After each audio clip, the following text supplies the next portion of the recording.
So this is the first video in a series of 4 where we're just beginning Pilates. So this is your first ever Pilates class. For those of you that are new to this video channel, where do you start? This session is purely about connecting the brain to parts of the body, to ranges of movement that your brain has put on the back burner, has put onto low priority because we're not doing it very regularly. And so there'll be certain movements that you would have lost. Also, it's about proprioception, your brain's ability to find your body in space, and interoception, your brain's ability to go inside the body and to start to look at things and connect with them.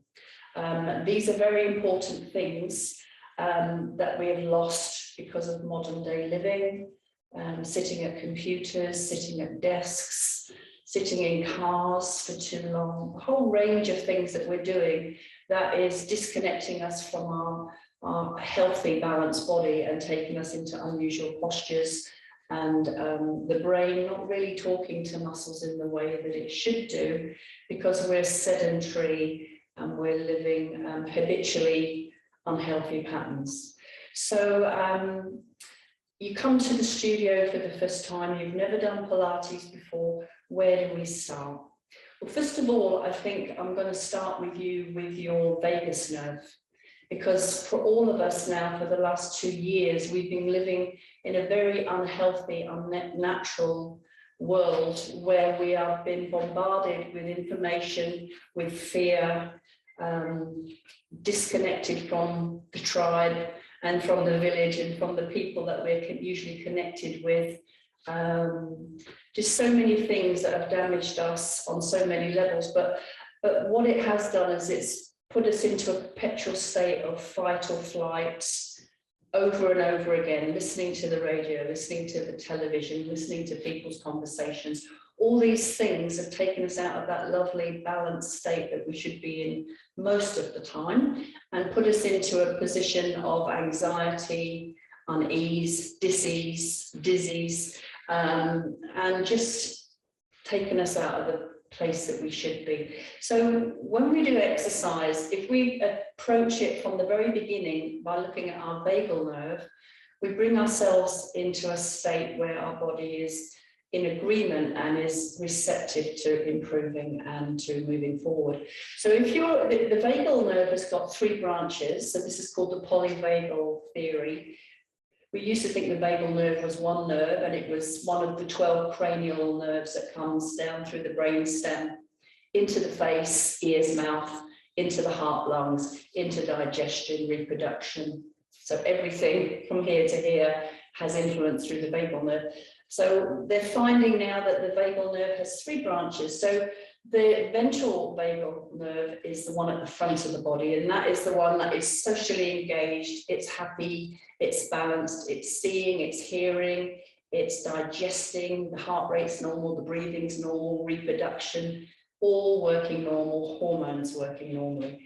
Then we've got our fight and flight, which is our central vagus nerve, which goes down through the spine, which is either going to draw us into defense or into attack. It's going to draw us to run away, or it's going to draw us to go forward. And then we've got the dorsal vagal nerve, which is the one that is at the back of the body, and it's much more primal. And the dorsal vagal nerve is where, if we are in a perpetual state of fight, flight, fight, flight, fight, flight, there comes a time, you know, if we're shocked and upset enough, that we'll regress into a very primal state, which is a state of paralysis, of shutdown. And I think, you know, after 2 years of what we've been through, a lot of us are in this state where we are feeling low, we're feeling depressed, low energy, low motivation, actual depression, aches and pains in the body, aches and pains in the joints, not sleeping well, not really digesting our food properly, hormonal imbalances, a whole array of things that are happening in our body because we've gone into this very deep defensive state, which is almost a paralyzing state. So how do we address this? Well, it's very simple and it's very easy. We just bring the ventral vagal nerve, the one at the front, the one that's socially engaging and happy, back into dominance. And as that rises into dominance, the other two get gently pushed back down into their correct place, which is just to be there in reserve for when we really are in danger and when we really are threatened and we need to do something. So a very simple way to reset, there's a few ways, but there's a very simple way to reset your dorsal vagal nerve, the one at the front. And if you do this at the very beginning of any exercise session, you're bringing your body into a state of calm and safety. And in that state, the nervous system is receptive to everything that you do, and you're going to be much more productive and you're going to have much more results. If you try and train your body when it's in fight and flight, you're not going to get such good results. If you're in that depressed dorsal vagal condition, then you're not going to get anywhere at all. You're not even going to want to train, basically. So we're going to just do this very simple exercise. It only takes about a minute and a half. And you're going to just hold your chin. There's different ways of doing this, but this is my favorite way. Right hand holding your chin. You're taking 2 fingers out to the left, just to where you can see with your vision. And with both eyes, you're looking at that left hand. And keep your eyes fixed on the fingers. And just stay there, 30 seconds. And what you're looking for, you're not going to make it happen. You're just going to wait for it to happen. Normal breathing, but you're just waiting for a sigh or a deeper breath, or maybe you swallow, or maybe you get a sensation of wanting to yawn. Don't let the skull turn towards the hand. Keep the skull very centered so that you feel the myofascial stretch through the eyes into the brain stem. So if you were to point your finger at the back of your throat, that's where your brain stem is. And you just keep looking at those fingers. And there comes a time when you take almost like a double breath. You breathe in and then you breathe in again. There's a bit of a sigh. You might swallow. You might yawn. All of these things are evidence that you've just had this neurological reset and your vagal nerve has just balanced. Okay, so if it gets to 30 seconds and you still haven't had it, carry on for a full minute.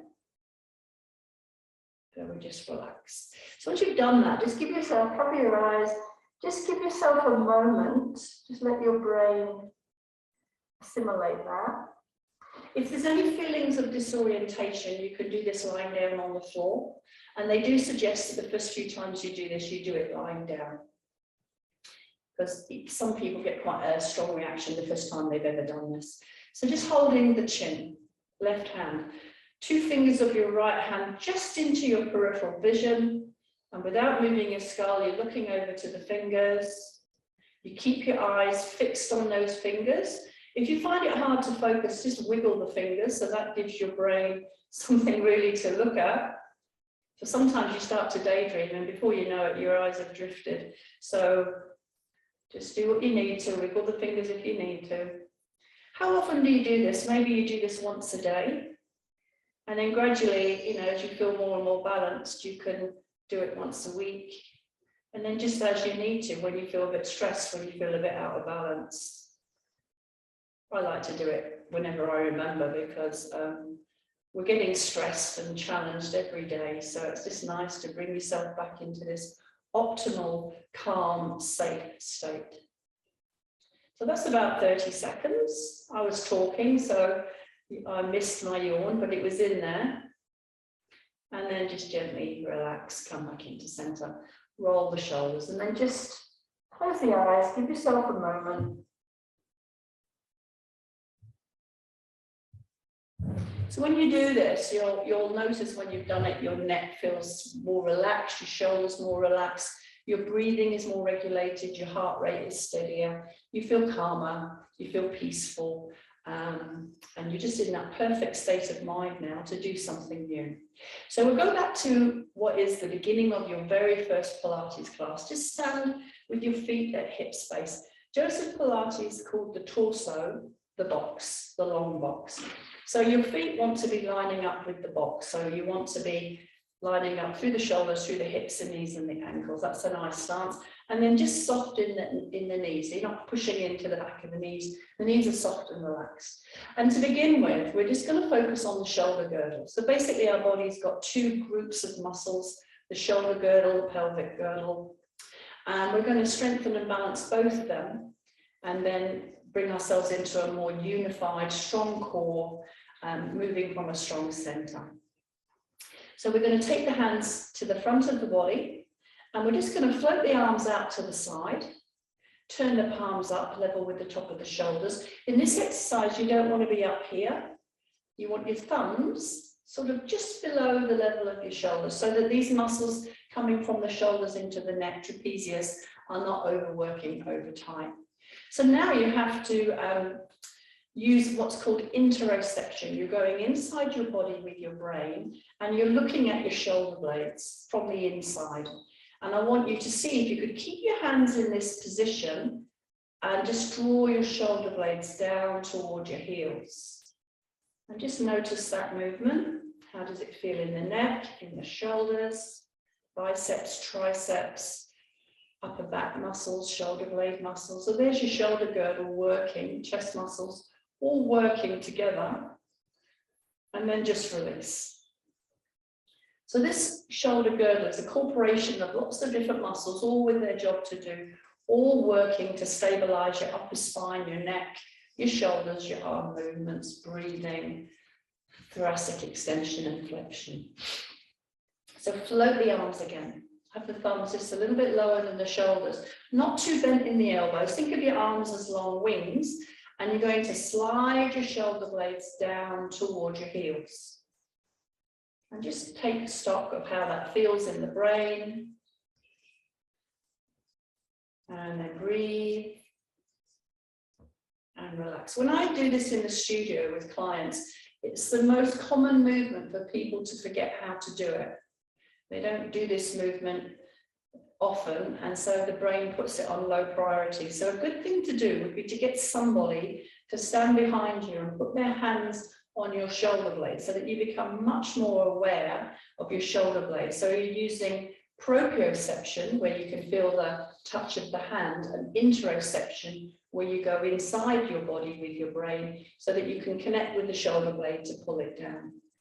And actually having someone physically touch you is going to give you lots more biofeedback to the brain, because your brain has probably forgotten how to talk to your shoulder blades in this range of motion. So you're sliding the shoulder blades down. As you do that, your arms are not pulling in. So what people commonly do is they go like this, and they think they did the movement, but they just move their arms. So keep the wings where they are, glide the shoulder blades down the rib cage, and there should be quite a, noticeable movement. Gliding down, you can feel the connection into your neck, into your shoulders. You can feel your lats, your large upper back muscles. You can feel your chest muscles all becoming very active. Biceps, triceps, deltoids, all working together to depress your shoulder blades, and then come back down. So you're going to do this just 4 times, but I want you to practice this every day for a week, 4 times. Slide the shoulder blades down. Breathe in, you're never holding your breath, and you come back down. Roll the shoulders. So even though you might have thought, oh, I can't feel anything moving, and I'm not sure if I did it right, your brain is connecting to those muscles. There's a communication, a conversation going on, and what the brain is waiting for is for those muscles to respond and then answer the brain. And then once you get that, you reconnect that circuit in the brain, and it suddenly gets taken from low priority and brought back into high priority again. And then it becomes part of your new normal, your new everyday movements that you use. So, and this one is the one that most often people tend to lose. So the next one, you're going to come into a circle with your arms. You're going to keep the spine very still, very centered. And I want you to visualize your 2 shoulder blades. You've got 2 vertical inner edges of your shoulder blades. I want your shoulder blades to gently be drawn in toward your spine. So what that looks like is the shoulder blades gently squeeze together, which pulls the arms open. You feel a lovely stretch across your chest, And then you close the movement with your arms. So what you've got to be careful in this one is that you don't start the movement with your arms. The shoulder blades are just drawing in towards your spine. You get that lovely chest stretch. So really the arms have not moved at all.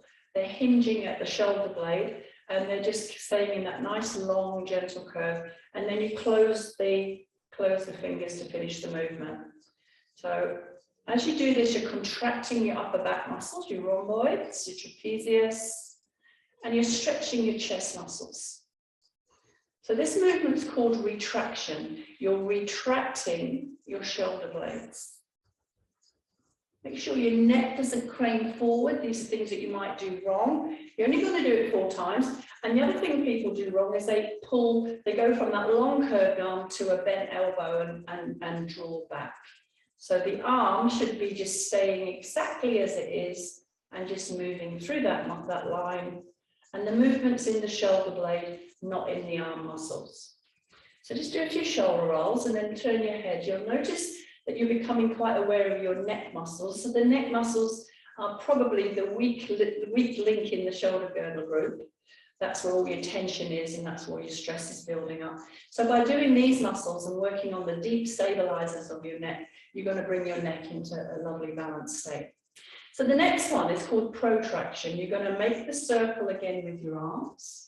But this time I'll stand sideways. You're going to keep your spine nice and still, and you're going to glide the circle forward without changing the shape of the arm. So if your arms go into a long sort of oblong, you did it with your arms, not with the right muscles. So look at the circle of the arms. The whole circle moves forward, and now you're feeling a stretch between the shoulder blades, and you're contracting your chest muscles. So you're doing the opposite to what you did with the retraction. So as you protract the shoulder blades, contracting your chest, stretching your rhomboids, your trapezius, gently come back. So you're only going to do all of these exercises 4 times, but you want to do them perfectly. So make sure you're not overreaching because you can strain between the shoulder blades if you do that. Make sure your neck is not reacting to this. I'm doing this badly by craning my head forward. Neck dominant people are going to try to use their neck to do virtually any movement. So you've got to try and use the right muscles and not allow the neck to jump in. So the final range is elevation. So we've had depression where the shoulder blades slide down. Now we're going to get elevation and the shoulder blades are going to slide up the rib cage. So you're going to make a circle again. Keep your middle fingers together. So that's called a closed chain rather than an open chain.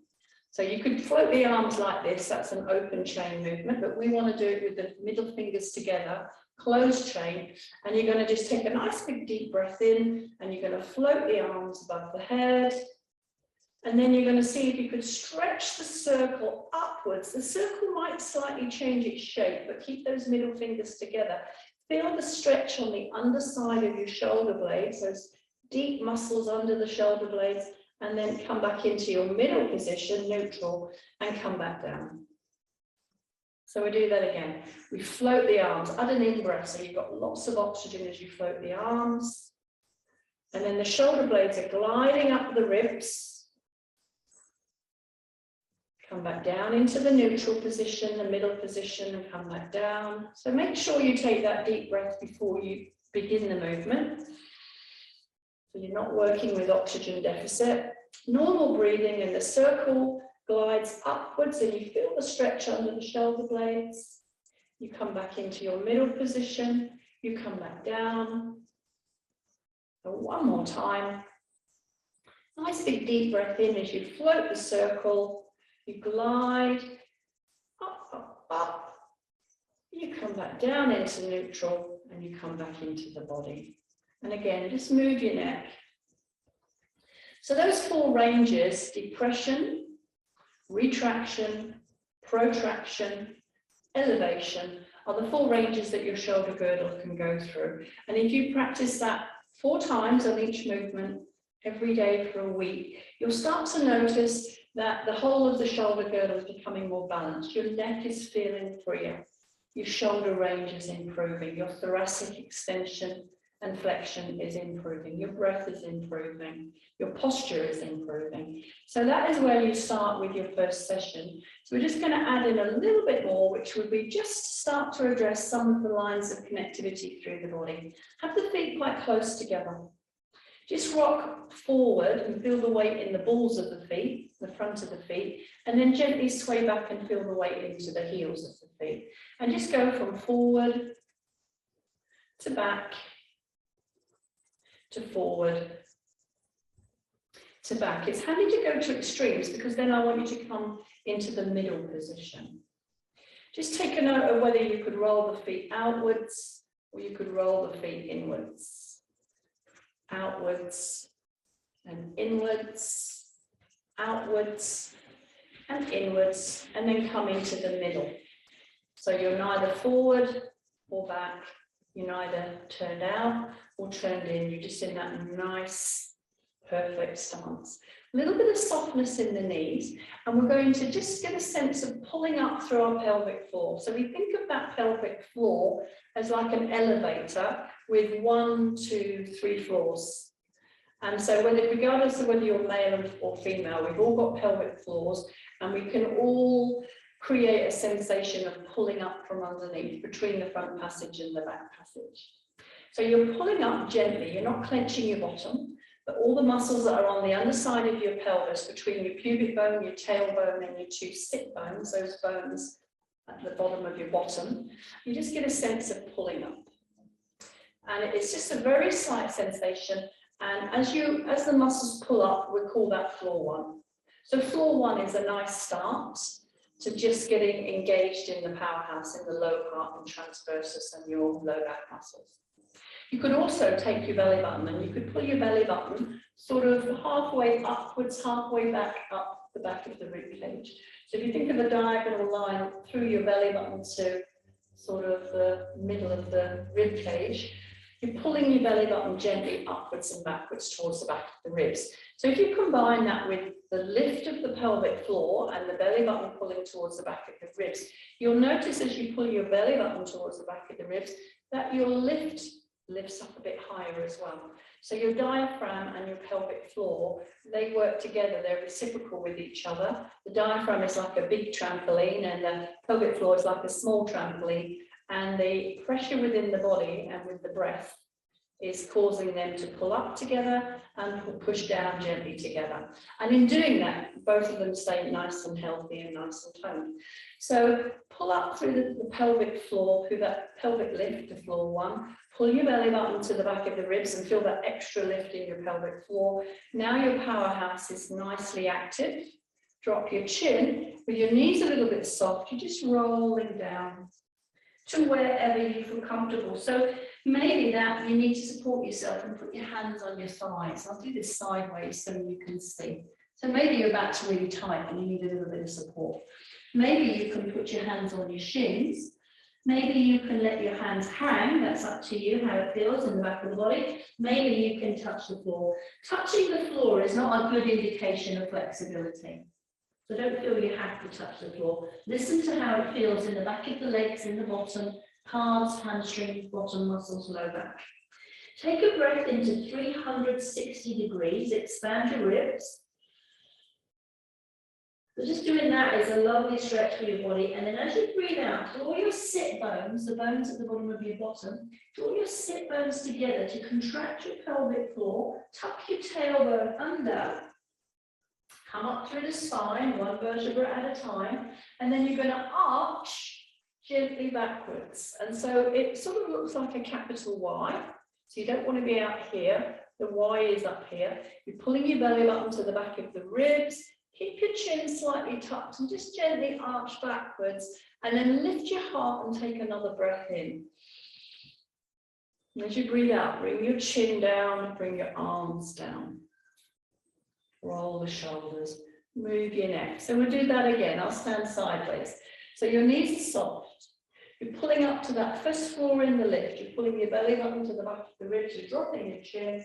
You're gently rolling forward, and maybe it looks like hands on thighs. Maybe it's hands on shins. Maybe the hands are hanging. Maybe you've reached the floor, but only reach the floor naturally, not by straining. Take a breath into 360 degrees. Feel that lovely stretch with the breath. And as you breathe out, draw your sit bones together, tuck your tailbone under, restack your spine, pull your belly button to the back of the ribs, lift the head, lift the heart, keep the chin slightly pulled in, and inhale and lift the heart. Exhale. We'll do that one more time. Soften the knees, pull up through the pelvic floor, pelvic lift, pull the belly button to the back of the ribs, drop your chin, rounding forward through the shoulders, through the rib cage. Come to wherever you feel comfortable. Take a 360-degree breath. As you breathe out, draw the sit bones together, tuck your tailbone under, so that's a pelvic tilt, engaging your powerhouse, engaging your pelvic floor, transversus, coming up through the spine. Keep your chin slightly retracted, slightly pulled in as you breathe in, lift your heart, breathing out, come back down. So that lovely stretch is stretching all the muscles of connection and myofascial connection in the front of the body, all the myofascial connections in the back of the body. So the next line of connection is your spiral line. So the spiral line starts in the neck, it comes down the back, it goes under the shoulder blades and it wraps around the rib cage, crosses over, wraps around the hips, goes down the legs, under the feet, up the inside of the legs, into the pelvic floor, through the spine, right the way back up the spine and back into the neck again. So a nice one for this one is to have your feet at hip space, lining up with the box of the body. So these are all terms that we're using and that you'll hear over and over again. These classes are your introduction to Pilates. They're not what we do in the classes. This is just all about reconnecting the brain to the muscles, strengthening the two girdles in the body, and preparing the body to then start to do the exercises. So this is your groundwork, your foundational work. And even at advanced level, I like to come back to these fairly frequently, just to make sure we're still coming back to the basics and staying very true to form. So the spiral line, we're going to cross our hands over on our shoulders. We're going to slightly retract our chin. We're going to keep our knees bent because that helps to keep your pelvis in a fixed position. And we're going to imagine our spine is like a coiled metal spring. And as you rotate, the spring is stretching longer and you're becoming taller. So the way I describe that is an upward spiraling energy in the spine. So you're going to spiral up and around. You're going to feel like you're growing a little bit taller. The pelvis is not moving. You come back down into center. Do this one in front of a mirror if you're not sure. So your knees are soft. You're gently pulling up through the pelvic floor to that first floor in the lift. You're gently pulling your belly button to the back of the ribs. You're spiraling up and around to the left side. That gives you a beautiful stretch to your spine as well as the spiral line, and you're coming back into center. If you find it hard not to move your pelvis, then you do this sitting on a chair. So try changing the breath pattern. We're going to breathe in, spiral up and around. And you'll notice on the in-breath, you go further and you feel a very deep connection, breathing out with your diaphragm, which is the big muscle that's on the underside of your rib cage, like a dome of muscles that is underneath the lungs. So as you breathe in, you're really connecting with that lower half of your rib cage. So we're doing it to the other side. So you're breathing in to rotate, growing taller, growing longer, and then breathing out to come back down. So you're breathing in, rotate, grow taller, find that spiraling energy in the spine, and breathing out to come back into center. So this one's called the Cossack. Breathing in to rotate, breathing out to come back into center. You see here I've changed my hands. So you start with the hands crossed across the chest, and then you come into your Cossack position. If you've got a bangle or a watch on, that is pretty much the midpoint between the elbows. Try and keep your nose lining up with the midpoint. If you haven't got a watch or a bangle, then you're looking at your wrist bone. And just get the wrist bone in the middle, and then you're going to breathe in, and you're going to keep your nose lined up with the wrist bone. You're breathing out to come back into center. Breathing in.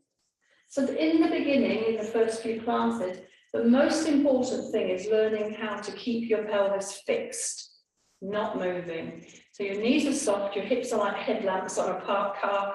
They're not turning with the arms or the rib cage, so that you disassociate your rib cage from your pelvis to get that beautiful lumbar spine stretch. Okay, so that's called the Cossack. Relaxing the arms, just moving the legs. So coming into feet a little bit wider than hip space. And we're just going to bend the knee on the right side, bend the knee on the left. So suddenly we notice how tight we are on the inside of our legs. As you bend the knee on the straight leg side, press your big toe into the floor, and you'll feel the connection from the big toe right the way up into the pelvic floor. So this is all part of your deep core line. So these are the deeper muscles of the body that come up through the legs into the pelvic floor, abdominal muscles, spinal muscles, all around the heart and the pericardium and into the tongue. Okay, so as you get used to doing this, you could bend the knee, but you could turn opposite shoulder towards bent knee. Just bring in a little bit of rotation. Just make sure your hands are on your thighs. Just make sure that you feel comfortable with this. Okay, and I'm looking at the camera, but you should really ideally be looking down at your big toe. So your neck is fairly relaxed, fairly neutral. So this deep inner core line can be super tight, but we don't even know it because leg muscles generally don't tell you that they're tight and out of balance. With walking all day, they have to do what they have to do. But when we stretch them, we suddenly notice, oh, there is a little bit of a problem there. Super tight. So come back into center. Keep the legs at that wider stance, wider than hip space. Bend the knee on the right. So this is the first of one of the classical exercises in Pilates. You're going to put your hand at the front of your thigh, just for a little bit of support for your back. You're going to take your other arm up and over into a nice curve and come back into center. So this is called the mermaid or the merman, and it's a lateral movement. So you're moving to the side, you're stretching through the sidelines of your body. Okay, so what we have to remember with the mermaid is we want to bring the body into a nice curve, a C curve. So there's your C. So from old days of aerobics exercise classes, we tended to bring the arm into a straight arm, we even brought it across the face so that we disassociated the arm altogether. We want to keep the arm in the stretch. So the curved arm means that you're stretching through the whole of that side from the little finger right the way to the hip. And if you don't straighten the arm, you keep the shoulder and the neck relatively relaxed. If you straighten the arm, you're going to push tension into the shoulder, push tension into the neck. So just remember the curve. So I've always said to people, imagine you've got like a big halo around your head and the arm is forming part of that halo. You don't let the arm come into your personal space. So now bend the knee on the other side. Make sure as you bend your knee that you don't rotate your body, which is a big tendency. So you're keeping your box pointing forward as you bend the knee, you're supporting yourself on the top of the thigh, you're coming up and over, and you suddenly notice how tight you are on this side. So think of the big halo around the head.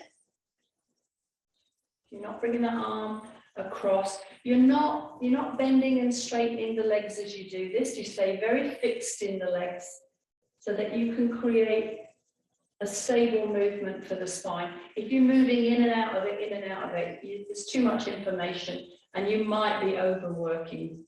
So just Keep it safe. Remember that your main objective in this exercise is to find that C curve. So that's the part of the C curve that we can find, that we can see.